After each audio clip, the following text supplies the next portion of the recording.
बरगयारिया इउपिपिएलआव थांनाय लोगो लोगो इउपिपिएल दोलोनि खहा।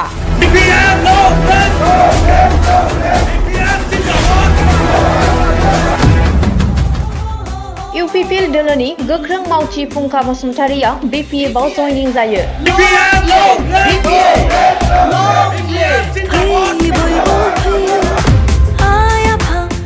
14 चिरां दुवार बियाबाव गोदानै बिपिएफ दोलोनि मावख' लायो।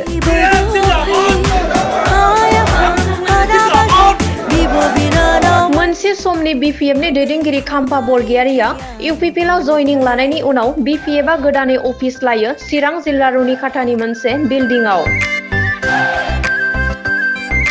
बे हाबाफारियावनो इउपिपिएल दोलोनि गोख्रों दैदेनगिरि फुंखा बसुमतारिया हाग्रामा महिलारिनि दैदेननाय बिपिएफ राजखान्थि हान्जाखौ मोजां मोननानै बिपिएफ दोलोआव जयनिं जायो।